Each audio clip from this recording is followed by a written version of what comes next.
Hello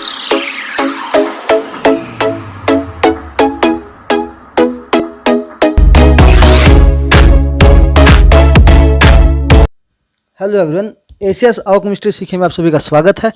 last video में हमने पढ़ा था एसिड और बेस के बारे में कि क्या क्या थ्योरीज थी एसिड और बेस की। अरहेनियस थ्योरी के बारे में पढ़ा था, ब्रोंस्टेड लोरी कंसेप्ट के बारे में पढ़ा था और लेविस एसिड कंसेप्ट के बारे में पढ़ा था।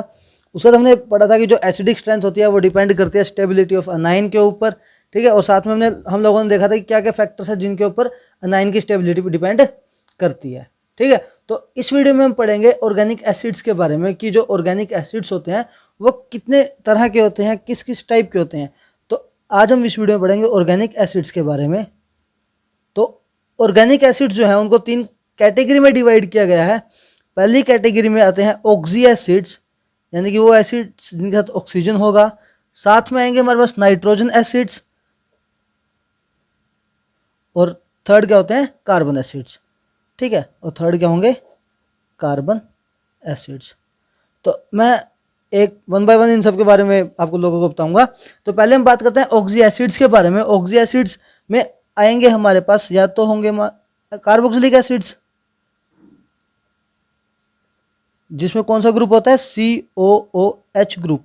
यहाँ पे ऑक्सीजन है तो इसलिए ऑक्सी एसिड है। यहाँ पे OH ग्रुप है, ठीक है। OH में से जो है H रिलीज हो जाएगा तो ये कौन सा है, ऑक्सी एसिड्स है। और कार्बोक्सिलिक एसिड्स के साथ साथ इसमें आते हैं फिनोल्स या फिर अल्कोहल्स भी कह सकते हैं, ठीक है।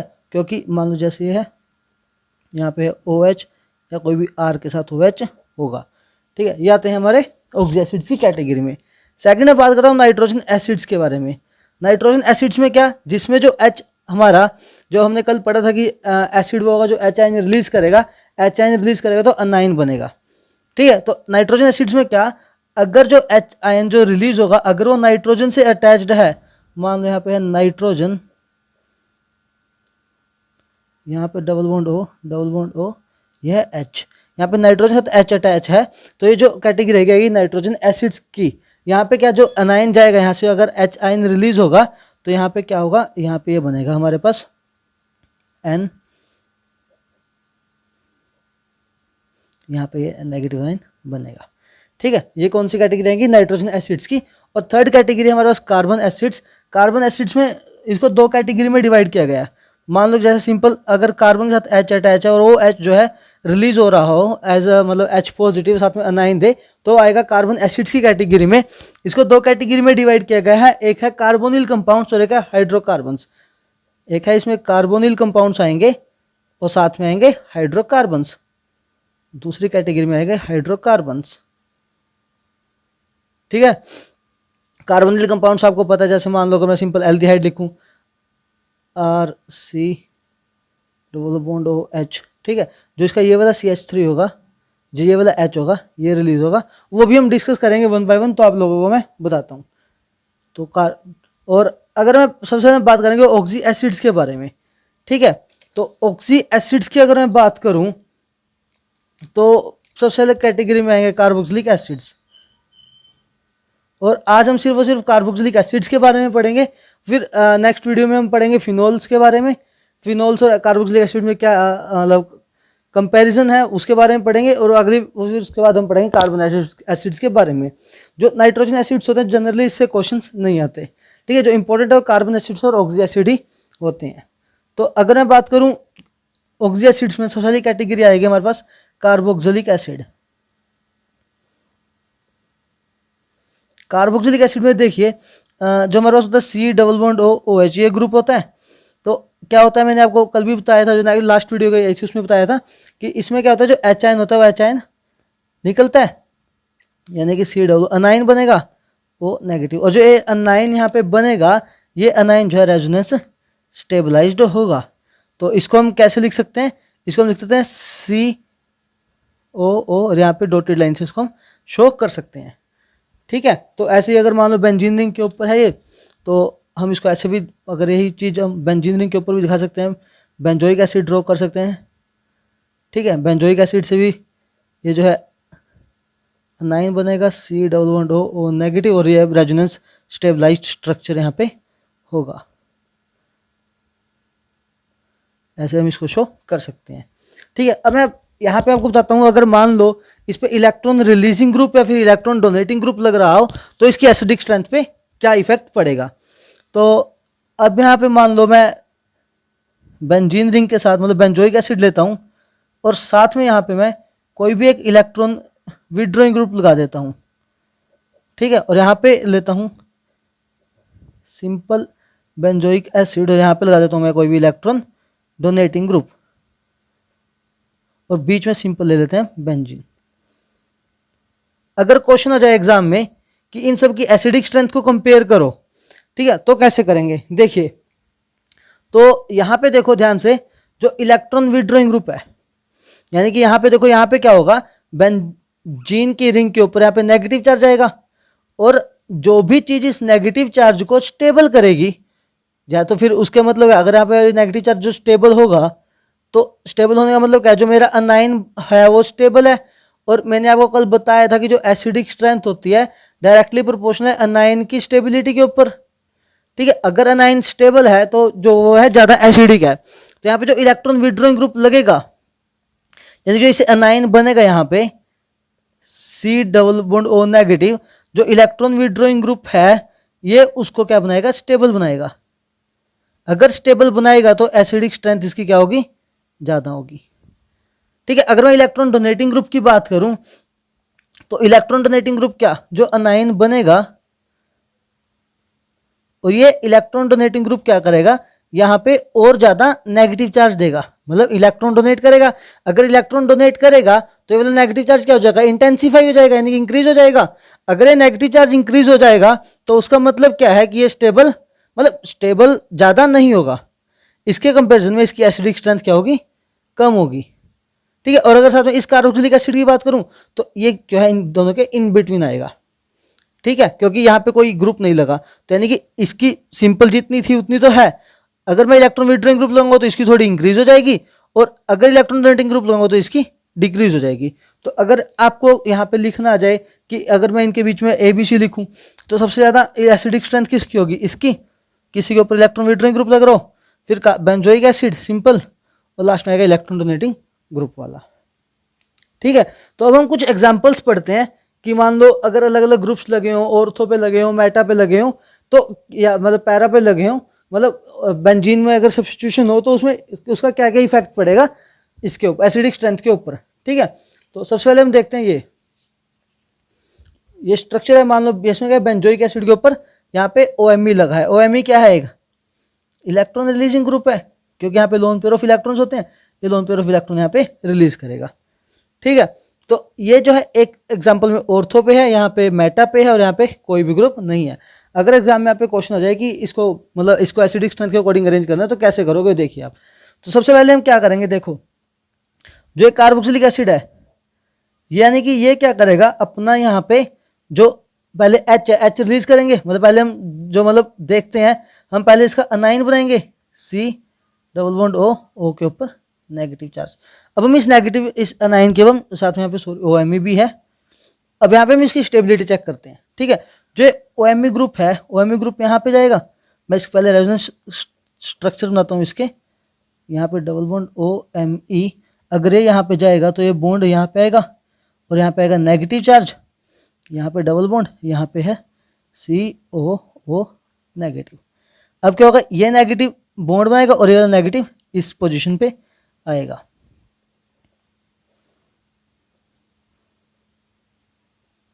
यहाँ पे देखिए, यहाँ पे नेगेटिव चार्ज इस कार्बन पे आ जाएगा, C डबल बॉन्ड O, यहाँ पे एक साथ O के साथ नेगेटिव, ये जो है रेजोनेंस स्टेबलाइज स्ट्रक्चर है, ठीक है। और यहाँ पे आ जाएगा, यहाँ पे नेगेटिव था, यहाँ पे डबल बॉन्ड बना लेगा, साथ में एक डबल बॉन्ड यहाँ पे बन जाएगा, ठीक है। तो अब यहाँ पे देखिए, यहाँ पे जो नेगेटिव चार्ज आएगा, नेगेटिव चार्ज इस कार्बन के बिल्कुल इस वाली कार्बन के पास, मतलब नेक्स्ट टू कार्बोक्सिलेट जो आयन की कार्बन है उसके यहाँ पे है।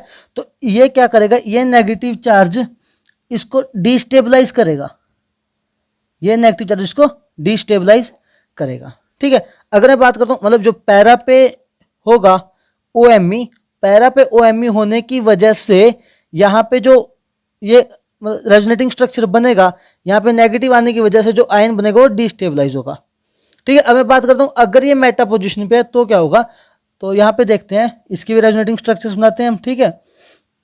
यहाँ पे COO नेगेटिव आ जाएगा, यहाँ पे OMe, यहाँ पे OMe O के पास लोन पेयर ऑफ इलेक्ट्रॉन से डोनेट करेगा। तो मैं देखता हूँ आगे क्या होगा।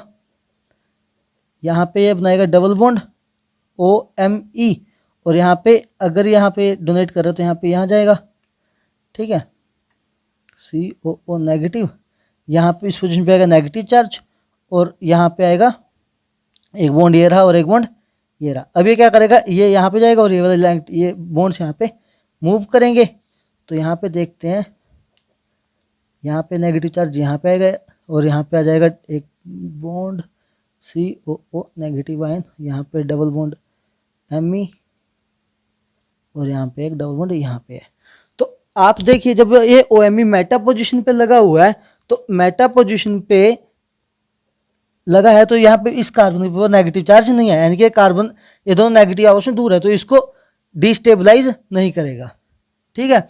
यानी कि ये नेगेटिव चार्ज जो है उस कार्बन पर नहीं आएगा, जिसकी वजह से ये ज़्यादा इसको डिस्टेबलाइज नहीं करेगा। यानी कि क्या होगा कि जिस OMe का जो इलेक्ट्रॉन रिलीजिंग ग्रुप का इफेक्ट था, यानी कि जो इस OMe का प्लस M इफेक्ट था, इसमें प्लस M इफेक्ट पे कोई फर्क नहीं पड़ा, और यहाँ पे प्लस M इफेक्ट लग रहा है, ठीक है, क्योंकि यहाँ पे प्लस M इफेक्ट पे फर्क नहीं पड़ा। तो अगर हम इसको कंपेयर करें तो कंपेयर कैसे करेंगे इसकी एसिडिक स्ट्रेंथ, वो देखो। तो मैंने अभी आपको भी बताया कि जो इलेक्ट्रॉन रिलीजिंग ग्रुप है, इलेक्ट्रॉन रिलीजिंग ग्रुप क्या करता है, यहाँ पे जो आयन है नेगेटिव चार्ज आयन को क्या करेगा, नेगेटिव चार्ज को इंटेंसिफाई करेगा, यानी कि इंक्रीज करेगा। अगर इंक्रीज करेगा तो डिस्टेबलाइज हो जाएगा और स्टेबल नहीं होगा, यानी कि कम स्टेबल होगा। तो अगर मैं इन सब में बात करूं, यहाँ पे OMe का क्या, देखो ध्यान से देखना ये चीज, ठीक है। यहाँ पे इस OMe ग्रुप का क्या मीजोमेरिक तो लग रहा है, और साथ में यहाँ पे जो ऑक्सीजन है, ऑक्सीजन का इंडक्टिव इफेक्ट भी लगता है, साथ में इसका -I इफेक्ट भी लग रहा है, ठीक है।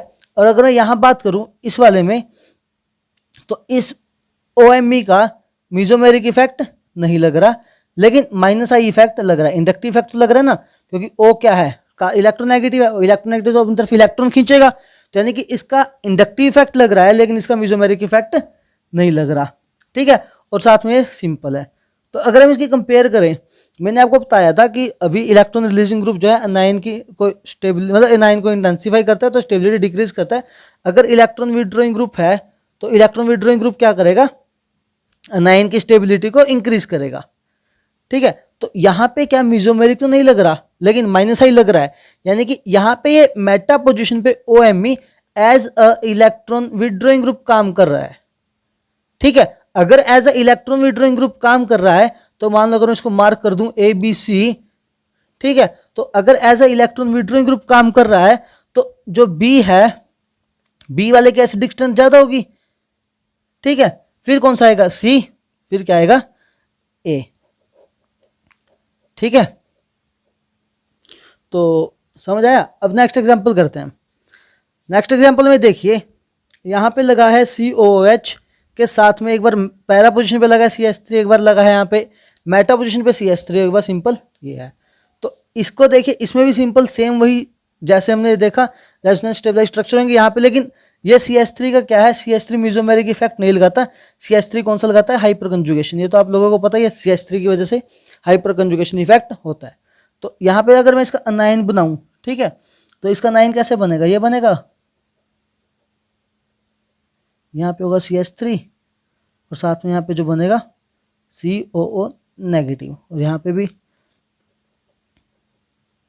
COO नेगेटिव, यहाँ पे होगा CH3। तो जैसे हमने ऊपर देखा था मेसोमेरिक इफेक्ट में, वैसे ही हाइपर कंजुगेशन भी देखेंगे।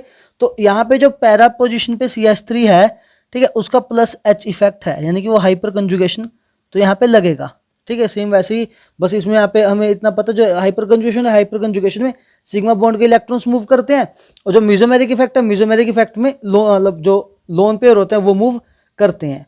तो यहाँ पे प्लस H इफेक्ट लगेगा, और मेटा पोजिशन पे प्लस H इफेक्ट नहीं लगेगा, ठीक है।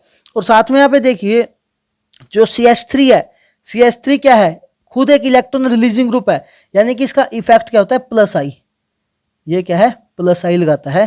तो यहाँ पे लेकिन हाँ, अगर यहाँ पे -H प्लस H नहीं लग रहा, लेकिन यहाँ पे प्लस I तो लगेगा, और यहाँ पे कुछ भी नहीं लग रहा, ठीक है।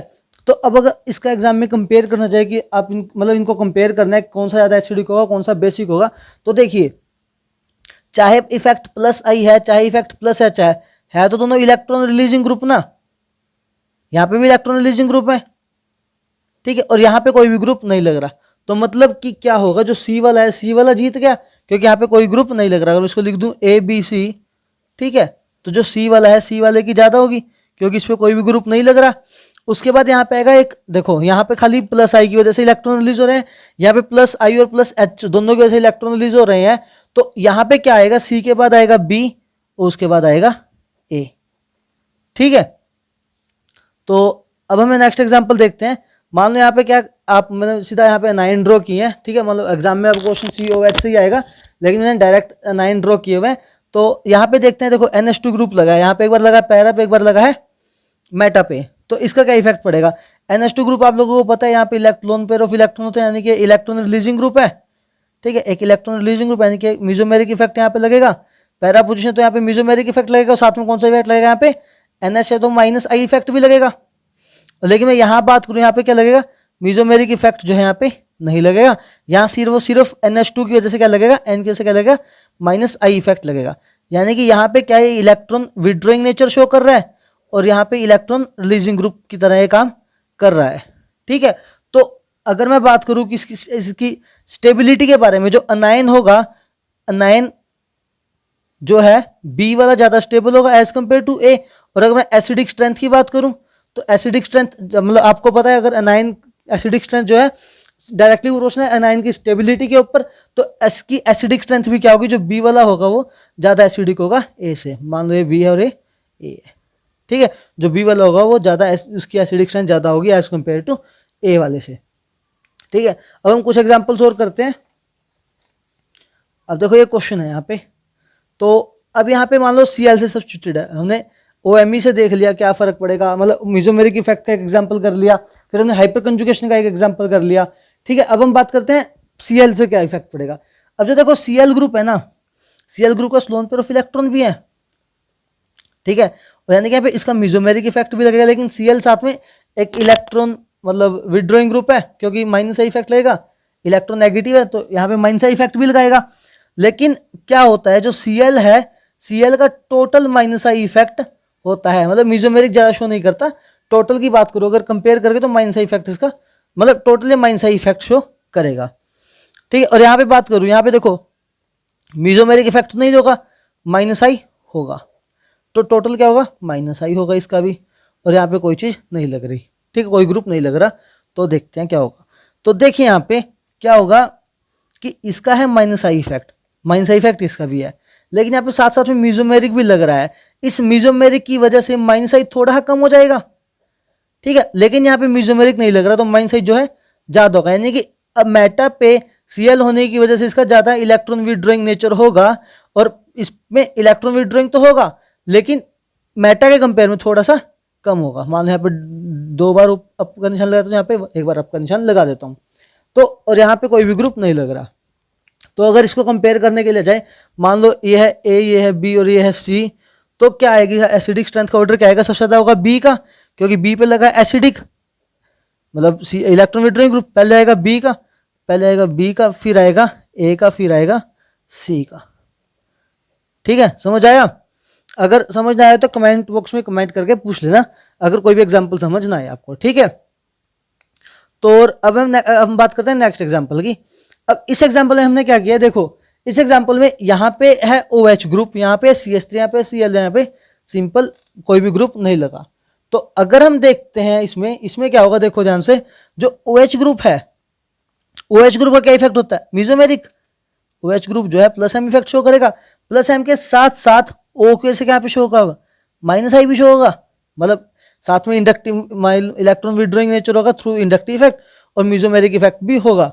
अगर मैं बात करूँ CH3 की, CH3 का क्या इफेक्ट होता है H प्लस H यानी कि हाइपर कंजुगेशन, और साथ साथ में CH3 कौन सा इफेक्ट शो करेगा प्लस आई इलेक्ट्रॉन रिलीजिंग ग्रुप होता है, ठीक है। अगर Cl की बात करूँ तो जो Cl होगा, Cl कैसा होता है, ठीक है, मैंने अभी आपको बताया Cl मीजोमेरिक भी होता है और साथ में माइनस आई इफेक्ट भी लगाता है, लेकिन इसका ओवरऑल क्या होता है माइनस आई ही होता है, ठीक है, और यहाँ पे कोई भी ग्रुप नहीं है। तो अब देखिए क्या आएगा। और अब देखिए यहाँ पे क्या है, मैंने अभी आपको बताया जो इलेक्ट्रॉन विड्रॉइंग ग्रुप है वो क्या करता है, जो एसिडिक स्ट्रेंथ को इंक्रीज करता है, अनायन की स्टेबिलिटी इंक्रीज करेगा जिसकी वजह से एसिडिक स्ट्रेंथ भी इंक्रीज होगी। तो यानी कि जो मान लो अगर इसको मार्क कर दूं ए बी सी डी के साथ, तो और अगर मैं एसिडिक स्ट्रेंथ के ऑर्डर पूछूं कि एसिडिक स्ट्रेंथ कौन सा ज्यादा एसिडिक होगा, तो यहाँ पे क्या आएगा, सी वाला सबसे ज्यादा एसिडिक होगा। क्यों? क्योंकि इसका जो ओवरऑल इफेक्ट लग रहा है वो इलेक्ट्रॉन विड्रॉइंग ग्रुप लग रहा है। और उसके बाद आएगा, देखो यहाँ पे प्लस एच और प्लस आई, यहाँ पे प्लस एम और प्लस आई है, यानी कि यहाँ पे प्लस म्यूजोमेरिक है, यहाँ पे हाइपर कंजुगेशन है, और यहाँ पे कोई भी इफेक्ट नहीं लग रहा, मतलब इलेक्ट्रॉन रिलीजिंग तो नहीं है। तो अगर इलेक्ट्रॉन रिलीजिंग नहीं है तो इसके बाद आएगा डी पे ये वाला। अब बात आएगी मीजोमेरिक और हाइपर कंजुगेशन वाले में से। अब देखो ये आपको पता है कि जो मीजोमेरिक इफेक्ट होता है ये बहुत ज्यादा होता है हाइपर कंजुगेशन के इफेक्ट से, ठीक है। वो क्यों? क्योंकि देखो जो मीजोमेरिक इफेक्ट होता है यहाँ पे जो इलेक्ट्रॉन मूव करते हैं वो करते हैं लोन पेयर के इलेक्ट्रॉन मूव, ठीक है, मतलब जो भी उसके ऊपर लोन पेयर होता है। और पाई बॉन्ड के इलेक्ट्रॉन जो है इजीली मूव करते हैं as compare to sigma bond की मूवमेंट के। तो जो मीजोमेरिक इफेक्ट होता है वो ज्यादा होता है as compare to hyperconjugation. तो यानी कि यहाँ पे जो प्लस एम इफेक्ट है वो बहुत ज्यादा होगा, ठीक है, और हाइपर कंजुगेशन के जो इलेक्ट्रॉन रिलीजिंग इफेक्ट है वो थोड़ा कम होगा, लेकिन मतलब इलेक्ट्रॉन रिलीजिंग होंगे लेकिन उसके कंपैरिजन में कम होगा। तो यहाँ पे क्या आएगा, सी के बाद डी, उसके बाद आएगा ये हाइपर कंजुगेशन वाला, फिर आएगा मीजोमेरिक वाला। इसका ऑर्डर आ जाएगा सी डी बी ए, ठीक है। अब हम बात करते हैं नेक्स्ट एग्जांपल के बारे में। नेक्स्ट एग्जांपल में क्या है, यहाँ पे भी ऑक्सीजन है, यहाँ पे भी ऑक्सीजन है, CH3 और CH3, ये पैरा पे और यहाँ पे मेटा पे है। तो देखो यहाँ पे जो O है ये यहाँ पे इलेक्ट्रॉन रिलीज करेगा, ये भी मीजोमेरिक इफेक्ट शो करेगा, मीजोमेरिक के साथ साथ माइनस आई भी शो करेगा, ठीक है, ये भी मीजोमेरिक शो करेगा, साथ में माइनस आई शो करेगा। CH3 क्या करेगा, प्लस एच इफेक्ट शो करेगा और साथ में कौन सा करेगा, प्लस आई। और ये वाला CH3 क्या करेगा, ये प्लस एच इफेक्ट शो नहीं करेगा, ये सिर्फ सिर्फ कौन शो करेगा, प्लस आई इफेक्ट शो करेगा, ठीक है। यानी कि यहाँ पे सभी के सभी जो है ये इलेक्ट्रॉन रिलीजिंग ग्रुप्स लगे हैं, ठीक है। तो अगर मैं इनका कंपेयर करने के लिए पूछूं तो देखो यहाँ पे सबसे कम, यहाँ पे सिर्फ प्लस आई इफेक्ट शो हो रहा है और इंडक्टिव इफेक्ट सबसे कम होता है, ठीक है। तो यानी कि डी जो है सबसे ज्यादा एसिडिक होगा।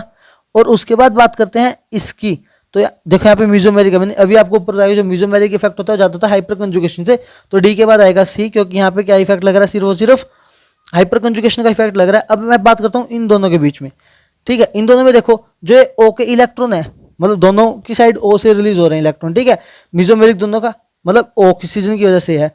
लेकिन एक चीज देखने वाली है, यहाँ पे जो ओ के इलेक्ट्रॉन है इधर भी मूव कर रहे हैं, साथ में साथ ये इधर भी मूव कर रहे हैं, यानी कि यहाँ पे क्या हो रहा है, क्रॉस कंजुगेशन, ठीक है। यहाँ पे क्या हो रहा है, क्रॉस कंजुगेशन। इस क्रॉस कंजुगेशन के होने की वजह से जो ओ का मीजोमेरिक इफेक्ट होगा इस रिंग के लिए कम होगा, यानी कि ओ जो है मान लो 50-50 दे रहा है, 50 इधर दे रहा है, 50 इधर दे रहा है, ठीक है। 50 मतलब जो ऑक्सीजन के जो लोन पेयर हैं जिसके से ऑक्सीजन इस नेगेटिव चार्ज को इंटेंसिफाई कर रहा था वो 50% जाएगा अब सिर्फ, क्योंकि 50 जो है इधर जो है इस मतलब इस एस्टर की तरफ आ रहा है, इस कार्बोनिल ग्रुप की तरफ आ रहा है।